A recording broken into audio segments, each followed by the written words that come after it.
Today, I have the honor of presenting the valedictory for the class of 1950. The emotions at graduation time are somewhat mixed. We are glad to be completing our high school course, yet we regret that we must leave these surroundings, which have become so familiar and dear to us. Today also marks a turning point in our lives. We graduate from this school where we found that our classmates' way of life was much the same as ours, into a world where we shall meet some people who do not believe, think, or live in the same way that we do.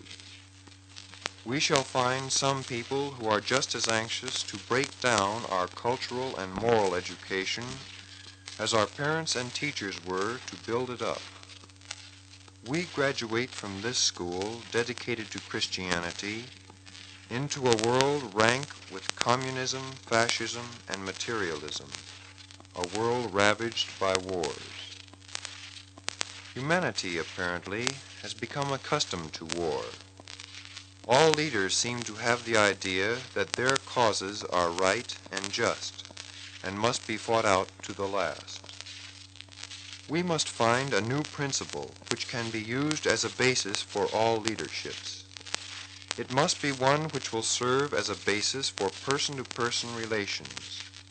It must meet the requirements of the broader problem of international relationships. It must be, for one thing, a way to make something else more important than war. In reality, this principle has already been found.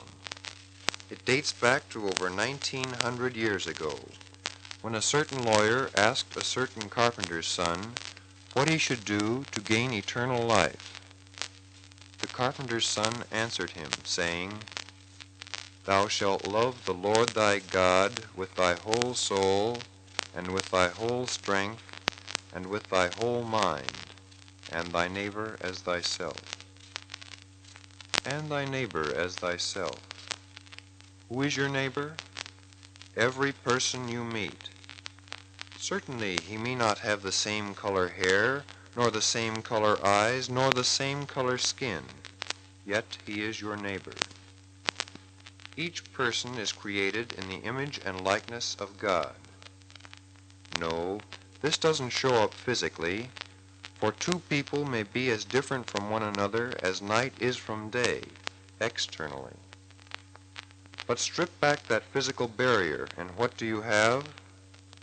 There is a likeness in the soul of every person to that of every other person on earth that is immortal.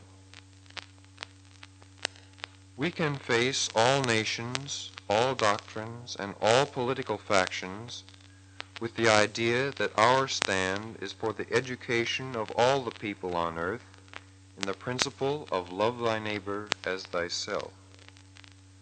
But the leaders of nations or large groups of people often induce them into war to serve their own selfish interests. Such leaders would withhold information from the people unless it served these same selfish interests. They put out for publication only a biased view of people in other countries. The people dominated such as this has no basis for taking an intelligent stand on any question. Man started out in the beginning to build a good home on earth. Religion really has been the main theme in human history. It has been the driving force through which men's desires have been reaching out for fulfillment, age after age.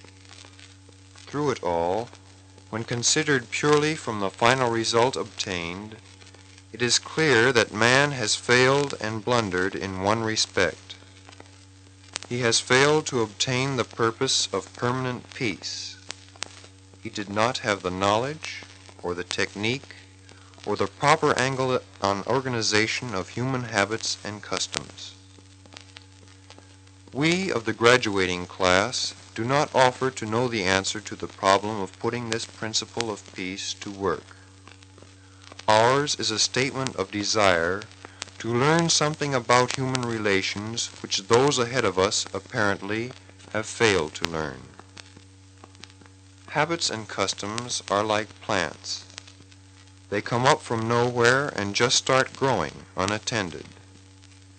But just as it is possible to influence the growth of plants, so also should it be possible to influence the growth of human habits and customs. Whether or not our generation will succeed in getting over to the peoples of the earth this principle of peace will depend upon how many individual persons here and in every remote corner of the globe will dedicate their lives to the promotion of its doctrine. With the closing of this occasion today, we cease to exist as a class, and it becomes my duty to say farewell. To the faculty we turn first. You have encouraged us. You have been patient. You have developed our individual possibilities and prepared us for the outside world. You have been friends as well as instructors. To our parents, we do not say farewell, but wish to thank you for this school life which you have made possible for us. Classmates, we may say farewell, yet really there can be no farewell between us.